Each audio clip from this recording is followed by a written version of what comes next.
The show continues right here at K24 TV. It's the Daily Brief with me, Samuel Njorogen, after not losing but releasing Ben Kenothia. We now have the company of Omulo Jr. Welcome to the program. Thank you very much. And everything that has been happening with the restructuring, reconstruction, Eric feels, no, it's not that, it's something totally different.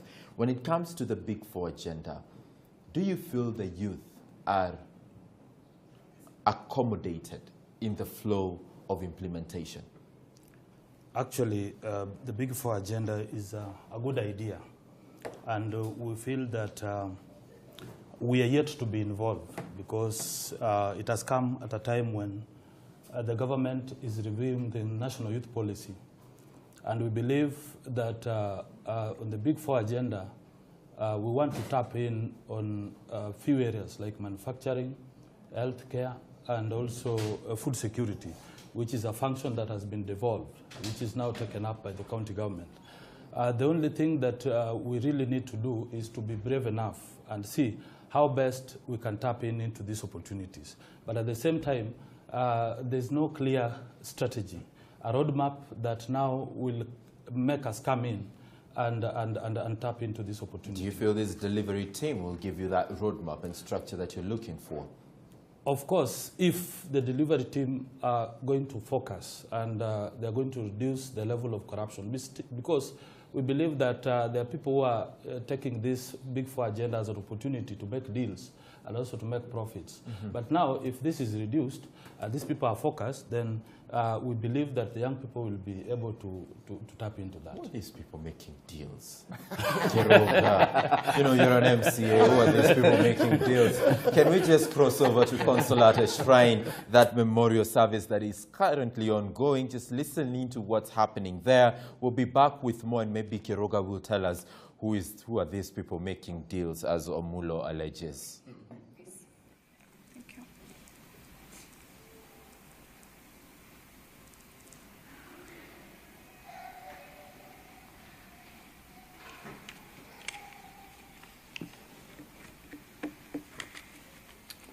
My name is Doreen Amatesha, and I'm going to read a tribute to Bernadette Konjalo.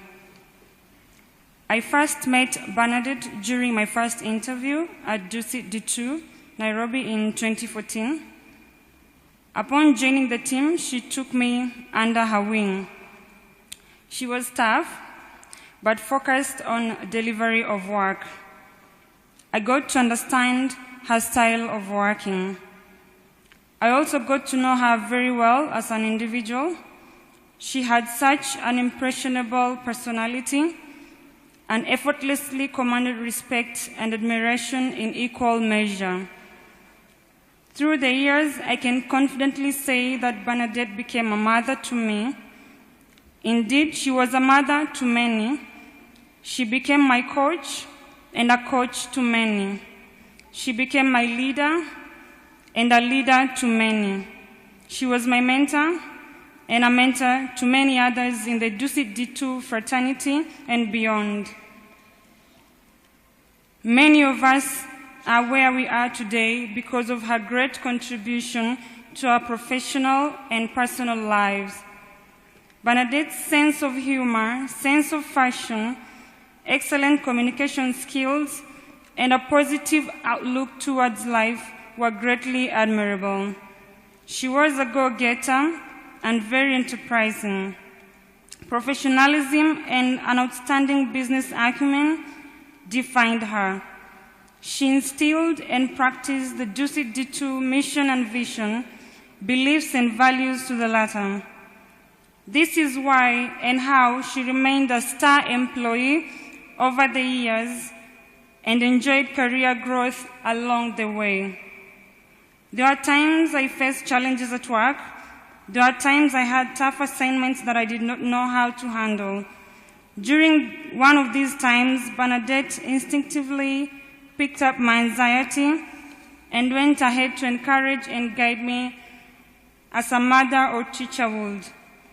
After our talk, I had a clear picture of how to deliver on the assignment. Some of us would even give her a call late in the night, and she would still offer assistance without a fuss. She always used to say, "If you don't know, always ask." There are days when we would talk about what to eat, what to wear, or life in general, and she always had one piece of advice: learn how to listen to your body and don't do what another person is doing. Bernadette will surely be greatly missed. She has been there for me and many others as a mother, a sister, a friend, and a confidant. She went out of her way on many occasions to offer help up to the very end. She valued the power of having positive energy, which went a long way in building vibrant teams within the organization. She understood that negative energy would always slow down growth in the work environment and life in general. This same philosophy was what was installed in me to date. I truly cherish and feel highly privileged to have interacted with such an outstanding individual. As I conclude, I can't help but share a famous quote, whose source I don't know. Yesterday is history. Tomorrow is a mystery. Today is a gift from God, which is why we call it the present. With that, I would wish to encourage each one of us to celebrate and be thankful for the gift of life at every opportunity. And yes, Bernadette, or Queen Bee as we would call her, would definitely approve and recommend of that. Thank you and be blessed.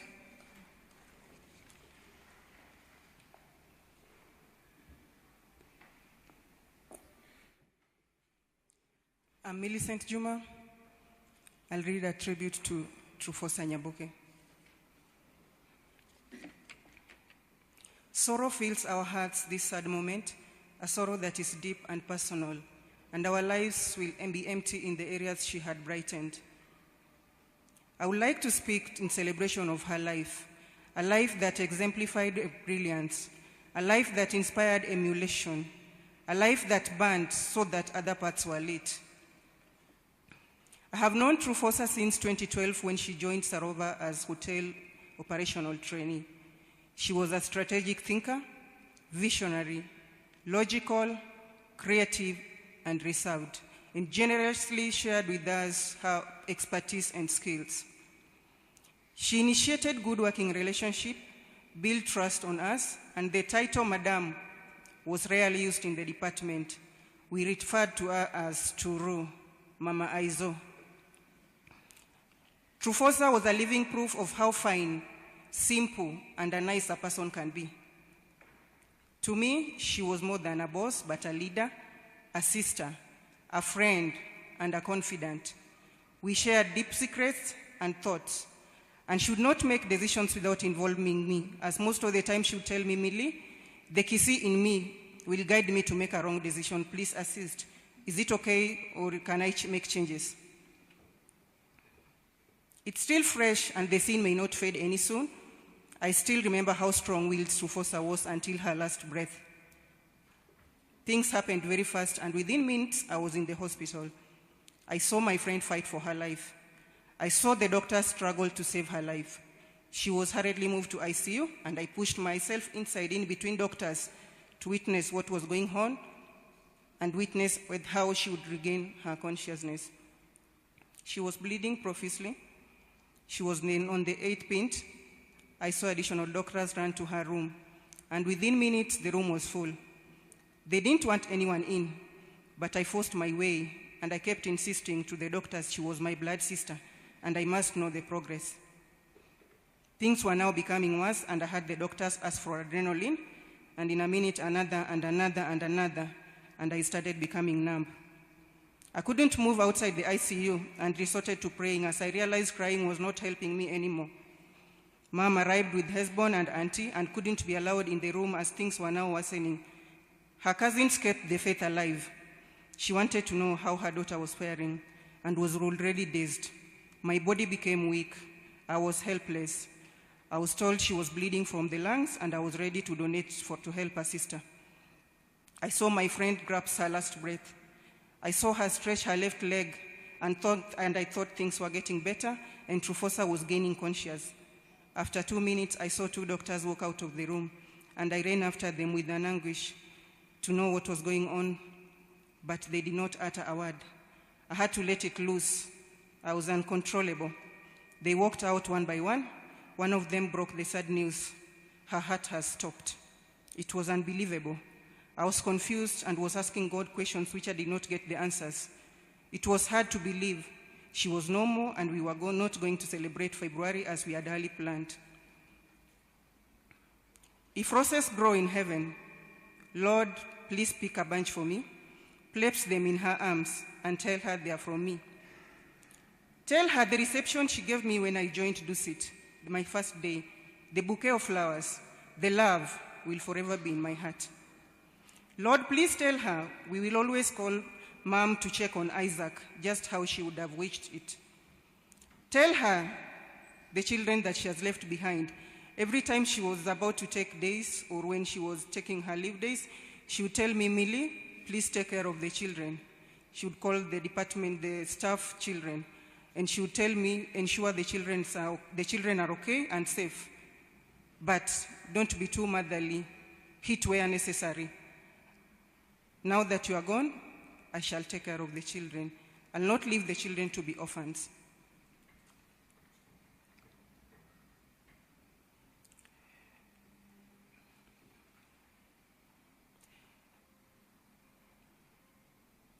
May your soul rest in peace, and we shall miss you, Trufosa. Rest well.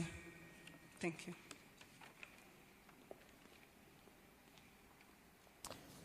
Yes, that is the memorial service happening at the Consolata Shrine. It's held in memory of those that lost their lives at the Dusit Hotel attack Tuesday last week. This specific one dedicated to employees of Dusit Hotel. This is the Daily Brief, and we continue with our discussion right here on set with Eric Wanjohi, Kiroga Thuku, and Omulo Jr. And earlier on, Omulo, you made a very, you fired some shots by saying that people are making shady deals and funny commitments, which are crowding the Big Four agenda and its implementation. I don't know, Kiroga, who are these people? You know, it's very surprising because all of us are agreed. Let's work hard, right? Back where I come from, we've been preaching to the young generation that these technical training institutes or schools, they must start changing from being seen as places where failures are dumped to serious institutions where talent can be nurtured in that sector. And I remember one time we were having a meeting with the deputy president, and he was really emphatic, saying him and the president have agreed that their government, it doesn't want to train the young people. If a person, you don't train a carpenter, and then you are concentrating on his mastery of the English language. You want to make sure that person, when given the right tools, can make very good furniture. You see? So, that is mostly what I would want to see happening to the young people. Now, unfortunately, as you engage the youth and they have formed youth groups, and you want them to even get traders within the county system. Even as I try to help my people like that, it's just here, I'm making deals. Where are these deals being made? I would also want to know. You see? Now, look. Yeah. Look. I'm listening. Yeah. Look. Yes. I invite the governor to my ward. Like recently, I invited the governor to my ward, took him to all the projects there we want to undertake. Simply because he is in charge of the executive, and they are the implementers. Mine is to present and then oversight, right?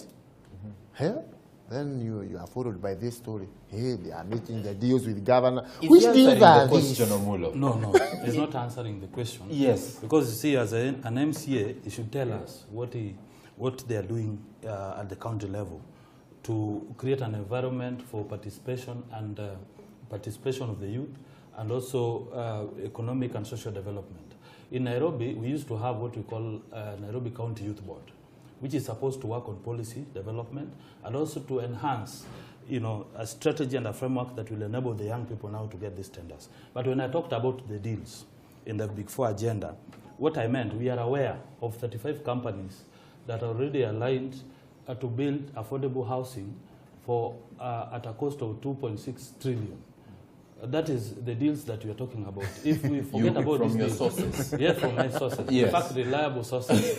So it is not about how you empower. It is not about the youth groups. It is about how can we relate politics and policy. How can we bring on board young people in decision making, and also in terms of developing this agenda that will also help. Allow me. Let me just move to Eric first. I'm a bit astonished when I hear my brothers here talking about the deals. And I'm wondering if you have all this information and you're talking about it on national television, why haven't you taken it to the EACC? Or even the DCI? Because these are issues that are not supposed to escalate beyond where they are. It would be good, actually, to contain some of these corruption activities before they happen. So if there's such information that is out there, surely it is only fair to be a patriotic Kenyan and go to the right authorities and report there for appropriate action to be taken. However, my main concern is that there's too much emphasis on this Big Four agenda, which so far we have not seen how it has transformed the economy, where else we can diversify even beyond Big Four. I'm not saying that we leave it, that it's a bad idea. It can still continue, but then we diversify ideas in order to accommodate the Vision 2030, so that we can create more opportunities, especially for young people. You've heard what our MCA there is saying, that the uptake of TVETs is very low. A fact that I had from other reliable sources myself as well. The question is, how do we boost this? You're aware, Sam, that over 600,000 people, or 600,000 students, sit for their KCSE each year. Less than a quarter get marks that would help them go to university. Then what happens to the remaining majority here? If we still have that mentality that these TVETs are not good because we only want to go for white-collar jobs, then we're not going to progress as a nation. What we need to do is to encourage our young people, not to focus so much on many other things, but to focus on something called industrialization.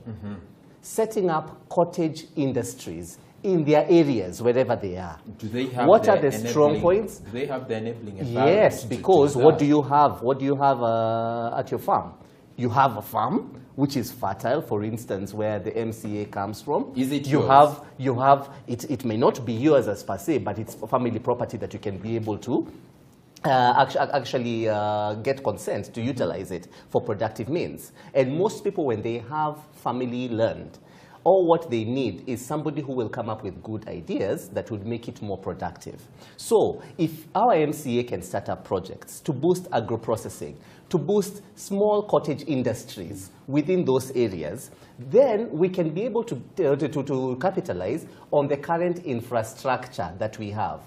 It saddens me so much when I hear about what has government achieved. Oh, we have built SGR and we'll start paying back. Let me tell you something, Sam. The main concept between infrastructural development, according to the Vision 2030, including the SGR, was not just to ferry people to and from Mombasa. It was to open up a channel for goods and services to go in and out of the country. Today, you will hear some people say that, oh, we have much more passengers that are using SGR per month than what we had anticipated. But my question is, how much cargo are you taking for export on that SGR? Yes, Kiroga. And you'll be astonished to hear almost nil. Kiroga. Now, I responded to your earlier question about this, but on a very serious note. And I hear my younger brother here talking about policy. I've heard that word, policy.